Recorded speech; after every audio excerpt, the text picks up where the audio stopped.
Capítulo 1. El día en que mi voz salió sin pedir permiso. Estaba sola en mi casa, haciendo una tarea normal, y mi cabeza iba en automático.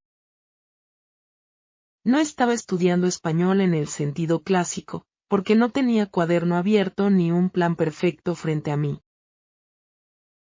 Aún así, mi boca dijo una frase en español en voz alta, como si fuera lo más natural del mundo.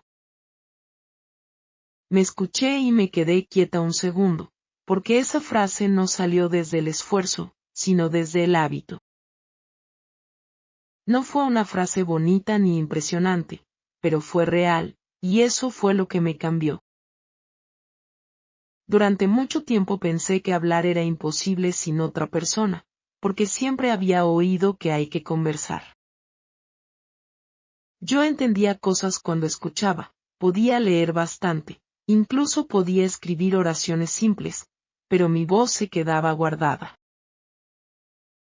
Mi problema no era el vocabulario, sino el miedo a sonar rara, incluso si nadie me estaba mirando. Ese día entendí que no necesitaba un compañero para empezar a hablar, necesitaba un sistema que empujara a mi voz a salir. En esta historia te voy a contar exactamente cómo lo hice, paso por paso, con errores y con soluciones prácticas. Te lo digo desde ya, no fue magia, no fue talento, y no fue un cambio de personalidad. Fue una rutina pequeña, repetida, que terminó convirtiendo mi casa en un lugar donde hablar era normal. Y sí, hubo una sola pregunta que me salvó cientos de veces cuando me quedaba sin ideas, y esa pregunta aparece más adelante. Por ahora, quédate con esto, la confianza no llegó primero, la confianza llegó después de tener pruebas. Y las pruebas llegaron cuando dejé de esperar el momento perfecto y empecé a construir un momento fácil. Si tú entiendes español pero tu boca se congela, esta historia te va a servir de manera inmediata.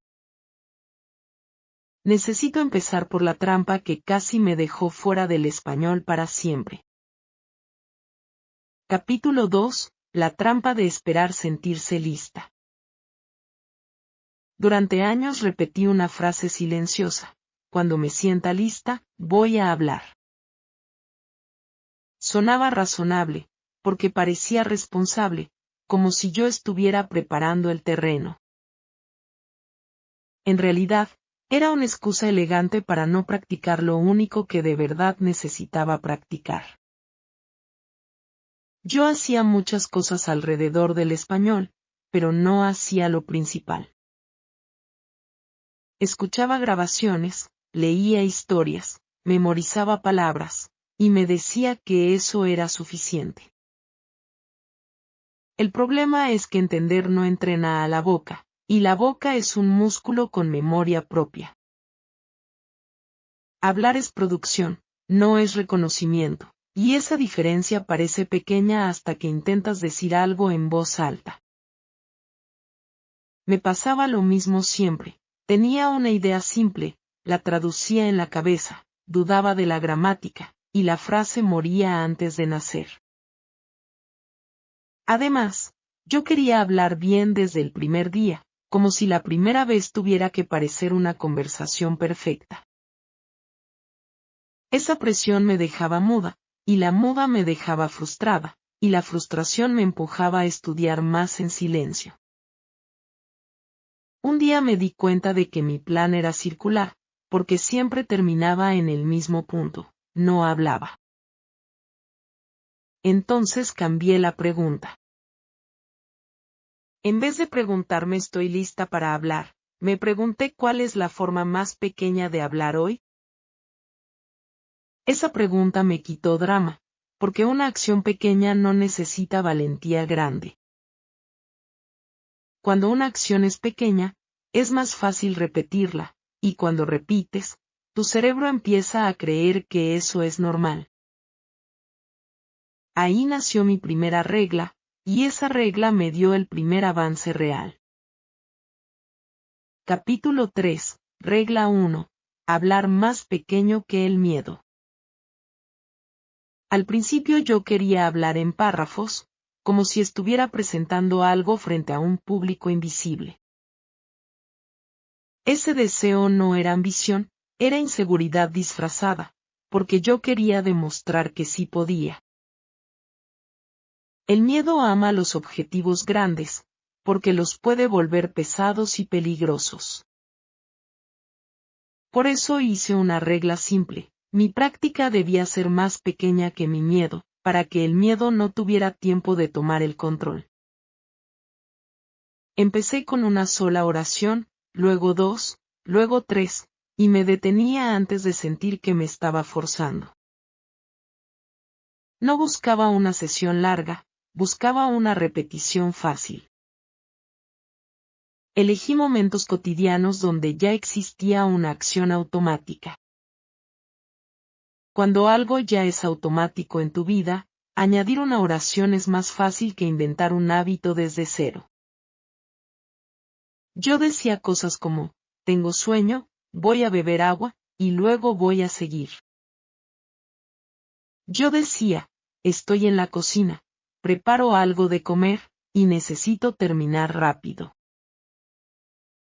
No eran frases brillantes, pero eran frases reales, y lo real es lo que construye hábito. Después de unos días apareció el primer micromilagro: dejé de negociar conmigo misma antes de hablar. Ya no necesitaba convencerme durante 10 minutos, porque el costo era mínimo. Si tú quieres copiar esto, elige una sola situación que se repita, y coloca ahí una oración como si fuera una llave. Mi primer lugar fue la cocina, porque incluso en días malos yo pasaba por ahí.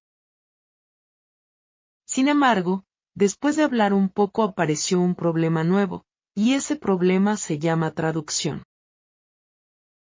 Capítulo 4. Dejar de traducir y empezar a reciclar. Mi bloqueo principal no era no sé español, mi bloqueo era tardo demasiado en fabricar una frase. Yo construía cada frase desde cero, como si estuviera escribiendo un texto formal dentro de mi cabeza. Ese proceso es lento, agota, y crea silencios, y el silencio alimenta la vergüenza. La solución fue reciclar estructuras simples y usarlas muchas veces, hasta que mi boca tuviera un camino conocido. En vez de buscar variedad, busqué estabilidad. Hice una pequeña lista de estructuras que aparecen en la vida diaria, porque la vida diaria es el mejor profesor de repetición. Usé cosas como voy a, tengo que, quiero, puedo, y las completaba con lo mínimo. Cuando reciclas, tu cerebro deja de inventar, y empieza a ejecutar. Eso cambia la sensación de hablar, porque ya no sientes que estás subiendo una montaña cada vez. Además, el reciclaje te da algo muy valioso: continuidad.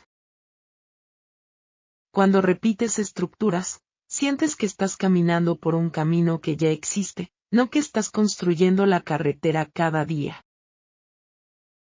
Yo noté algo extraño: hablar se volvió menos emocional, porque era más mecánico, y lo mecánico es más fácil de sostener.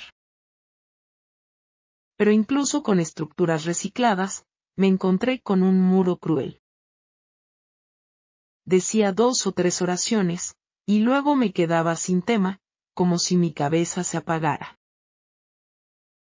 Ese muro es el silencio, y casi me convenció de que yo no era de las que hablan.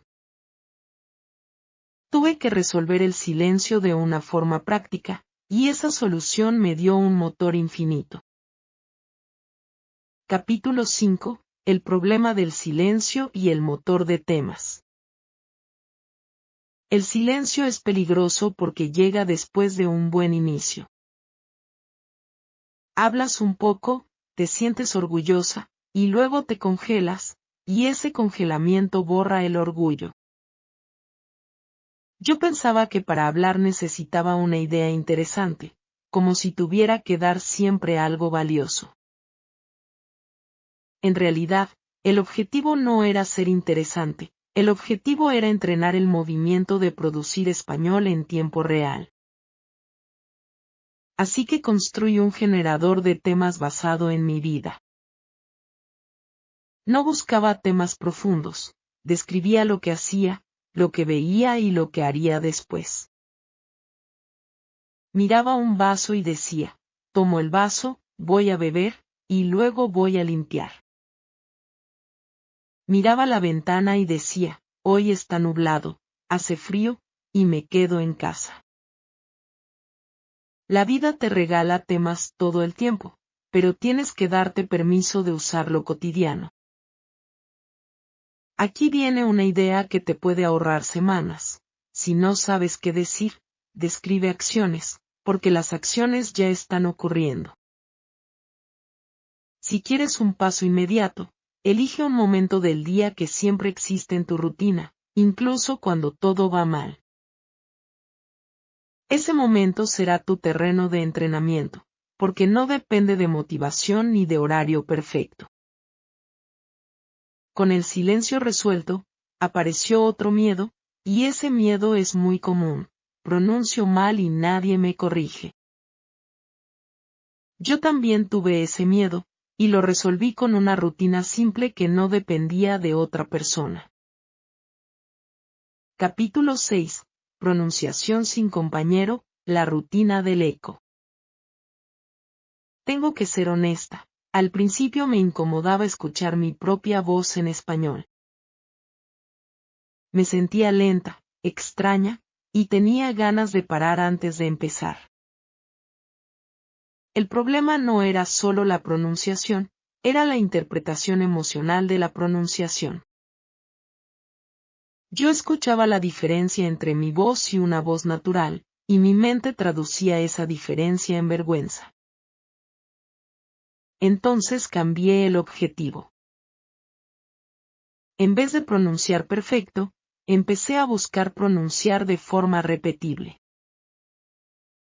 Ahí usé un juego simple, el eco. La idea es directa, eliges una frase corta que entiendes, la escuchas, y la repites inmediatamente. No haces un discurso, haces una imitación rápida, como un espejo. Este método reduce el tiempo de pensar, y cuando piensas menos, te bloqueas menos. Además, entrenas tu boca, no solo tu memoria. Yo lo hacía en pequeñas dosis, varias veces al día, porque una sesión larga crea resistencia. Con el tiempo, ciertos sonidos dejaron de parecerme ajenos, y mi tensión bajó. Y un día noté algo importante. Yo ya no quería sonar perfecta, yo quería seguir hablando sin detenerme. Eso me llevó al siguiente problema, que es un enemigo silencioso, la voz de robot. Capítulo 7. El modo robot y el cambio de ritmo. Yo hablaba, pero hablaba como si cada palabra fuera una pieza separada. Mi voz tenía pausas raras, y mi entonación no se parecía a una voz real. Un día me di cuenta de algo que me dolió, pero me ayudó. Yo no estaba hablando, yo estaba actuando el español, como un estudiante obediente. Ahí hice un reinicio mental que me salvó. Yo no quería hacerlo bien, yo quería seguir. La fluidez no es ausencia de errores, la fluidez es continuidad. Así que entrené ritmo. En vez de repetir palabras sueltas, empecé a repetir grupos de palabras que se dicen juntos en la vida real. También practiqué respirar en lugares que tienen sentido, porque la respiración decide el ritmo más de lo que parece. Esto cambió mi experiencia, porque mi boca empezó a moverse con menos control consciente. Sin embargo, Después de mejorar el ritmo llegué a una etapa peligrosa, la meseta. Yo hablaba más, pero me sentía igual, y esa sensación puede destruir la motivación. Capítulo 8. La meseta que te hace dudar de todo. La meseta es cuando haces el esfuerzo, pero tu mente no te da una recompensa emocional. Te dices, hablo todos los días, entonces ¿por qué sigo sintiéndome bloqueada? Yo pasé por ahí, y tuve un pensamiento muy típico, tal vez no sirvo para esto. Ese pensamiento es una trampa, porque la meseta no significa que no avances, significa que necesitas otra forma de medir. Yo dejé de medir fluidez como una emoción vaga, y empecé a medir cosas concretas. Por ejemplo, medía cuántos segundos podía hablar sin parar. No buscaba 20 minutos, buscaba 20 segundos, luego 30, luego 40. Esa medida es poderosa porque te da pruebas aunque tu ánimo sea malo. Cuando ves una prueba, continúas, incluso si no te sientes inspirada. Con esa medida recuperé sensación de progreso, pero apareció una necesidad nueva. Yo quería presión, pero no quería depender de otra persona. Necesitaba una obligación suave, algo que me empujara sin asustarme. Capítulo 9. Presión sin público, la regla de 0 día 0. Yo no tenía compañero, y tampoco quería que mi avance dependiera de encontrar a alguien. Entonces creé una regla simple y fuerte, no quería días con 0 palabras en voz alta. Un día con 0 es un día donde no abriste la boca en español, aunque hayas estudiado en silencio. Me comprometí a decir al menos una oración cada día, incluso si era una oración pequeñísima. Esa regla protege tu identidad, porque sigues siendo la persona que habla. La continuidad te vuelve más estable que las sesiones grandes pero raras. En un día horrible yo decía una sola oración mientras me lavaba los dientes, y yo contaba eso como una victoria. No era un espectáculo, era una prueba. En ese punto entendí algo clave: para hablar a solas, la voz tiene que volverse automática. Y para que algo sea automático, tiene que estar pegado a la vida diaria, no a la motivación. Eso nos lleva a la segunda regla, la regla que convirtió mi casa en un lugar donde el español aparecía solo. Capítulo 10, regla 2. Pegar el español a momentos fijos. Elegí momentos fijos del día, porque los momentos fijos no piden negociación. Hablaba al despertar, hablaba mientras preparaba comida, hablaba mientras ordenaba, hablaba mientras caminaba por casa. No hacía discursos, hacía descripciones pequeñas y reciclaba estructuras. La idea es sencilla: si hablar depende de un momento fijo, hablar ocurre incluso cuando no hay ganas. También aproveché los tiempos muertos. Los tiempos muertos son esas pequeñas ventanas donde esperas, te mueves, o haces una tarea mecánica. En vez de llenar esos minutos con silencio, los llené con 1 o 2 oraciones. Cuando haces eso, tu mente deja de discutir contigo, porque el hábito ya tiene un lugar donde vivir. En esa etapa sentí algo curioso: el español empezó a estar presente aunque yo no estuviera estudiando. Y ahí viene un punto importante que todavía no te he dado completo. Yo tenía una pregunta que usaba como disparador cuando me quedaba en blanco, una pregunta que arrancaba el motor de hablar. Esa pregunta aparece más adelante, porque antes necesito contarte el día en que casi dejé todo. Ese día me enseñó la regla más protectora de todas: el sistema tiene que perdonarte rápido. Capítulo 11. El día en que casi lo dejé. Ese día estaba agotada, y mi cabeza estaba llena de estrés. Llegué a casa, dejé mis cosas, y pensé que no tenía fuerza ni para una sola oración. Aún así intenté, porque no quería romper mi regla de 0 día 0. Abrí la boca y todo me sonó mal. Me escuché, me juzgué, y ese juicio me dio ganas de abandonar de inmediato. Mi mente me ofreció una salida conocida: para hoy no, mañana vuelves cuando tengas energía. Esa es la misma voz que me mantuvo callada durante años, solo que ahora venía con un tono más suave. En vez de discutir con esa voz, cambié el plan.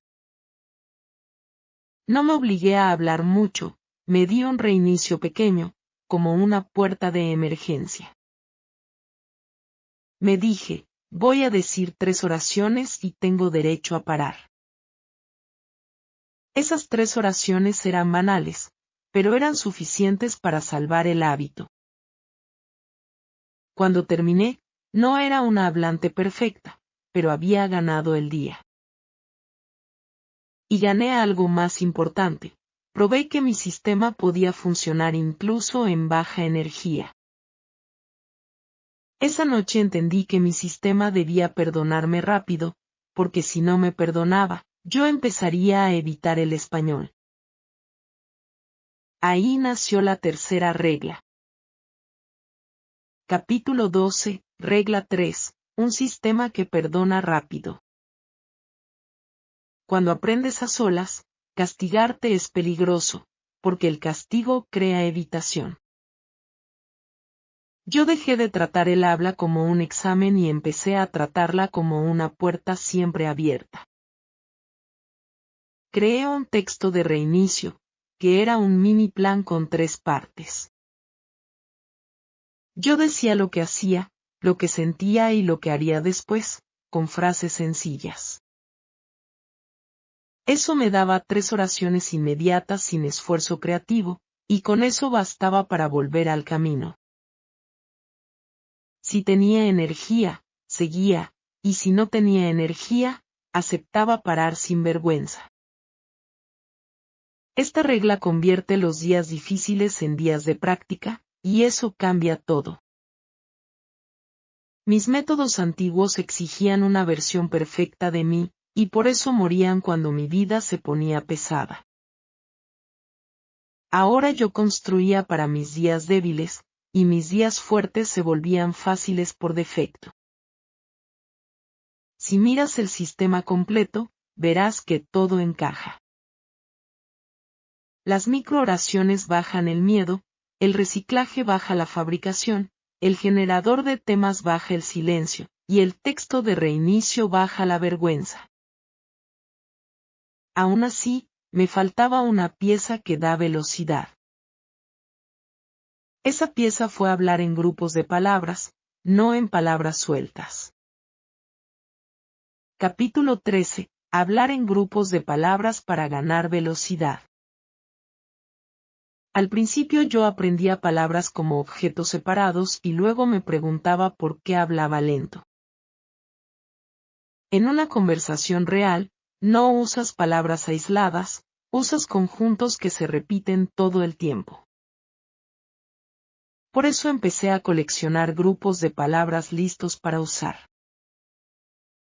En vez de aprender solo pienso, guardaba pienso que. En vez de aprender solo necesito, guardaba necesito hacer. En vez de aprender solo voy, guardaba voy a. Estos grupos te dan velocidad porque eliminan parte de la construcción. También te dan estabilidad, porque puedes empezar sin inventar una frase completa desde cero. Yo tomé algunos grupos, los puse en mi banco de reciclaje, y los usé en toda mi casa. Cuando haces eso, sientes algo curioso, tu voz avanza como si estuviera sobre rieles. En ese punto entendí por qué la pregunta disparadora era tan poderosa. Esa pregunta no solo te da un tema, también activa el sistema entero en un segundo. Ahora sí puedo revelártela, porque ya tienes el contexto para sentir su fuerza. Capítulo 14. La pregunta que desbloqueó mi voz. La pregunta que repetí cada día era una pregunta simple y práctica. Cuando me quedaba en blanco, cuando estaba cansada, o cuando me sentía tonta, me preguntaba, ¿qué estoy haciendo ahora? Esa pregunta es un disparador porque te da un tema de inmediato, sin creatividad, sin búsqueda, sin presión. La respuesta produce una oración, y esa oración arrastra a la siguiente, y la siguiente arrastra a otra. Si respondes estoy preparando la cena, puedes seguir con corto las verduras y luego con voy a comer pronto. Esa pregunta conecta todo. Te obliga a hablar pequeño, activa el reciclaje, mata el silencio, y convierte tu vida en material para hablar. Funciona en la cocina, en el baño, en la calle, y también funciona cuando no tienes ganas. Por eso la mantuve en el centro de mi sistema. Cuando tienes un disparador claro, dejas de esperar una idea brillante y empiezas con la realidad. Ahora que ya conoces la pregunta, quiero darte la metodología completa en una forma muy simple de copiar. No necesitas un plan gigante, necesitas una estructura corta que puedas repetir mañana. Capítulo 15. La metodología completa en 3 partes. Mi metodología tiene 3 partes, y la diseñé para baja energía. Primera parte, elijo un momento fijo del día, para que hablar no sea una decisión. Segunda parte, uso la pregunta que estoy haciendo ahora, para generar un tema en un segundo. Tercera parte, reciclo estructuras y grupos de palabras, para hablar con continuidad sin fabricar todo desde cero.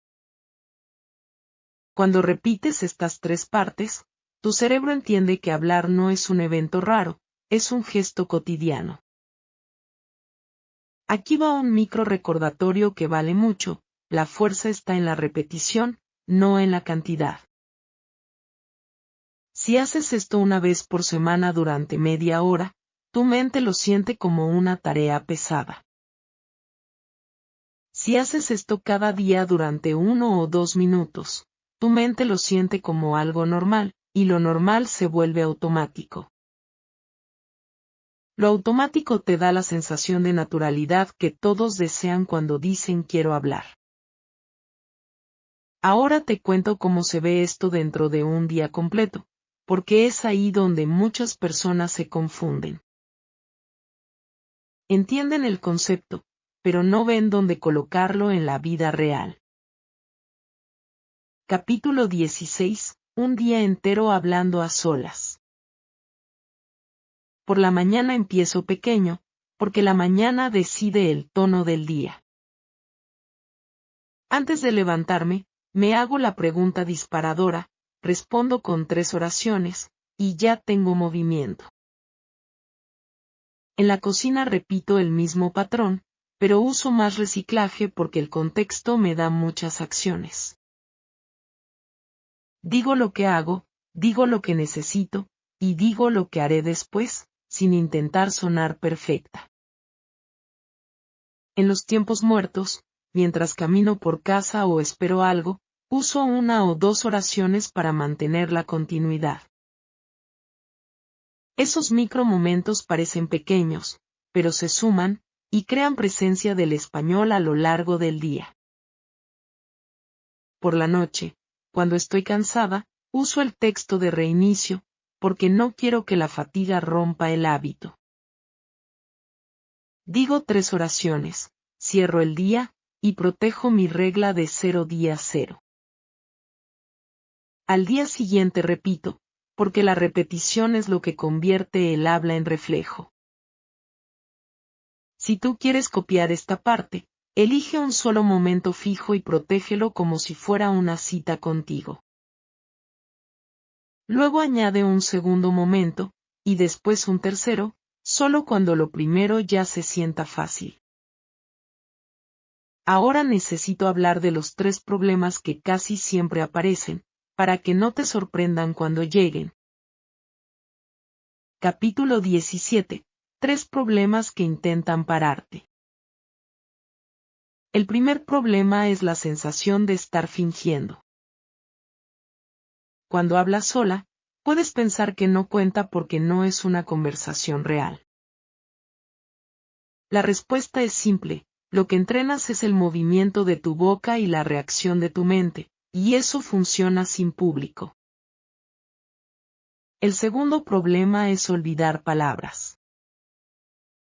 Cuando olvidas una palabra, tu mente quiere parar, pero puedes seguir usando una estructura diferente o un grupo de palabras que ya conoces.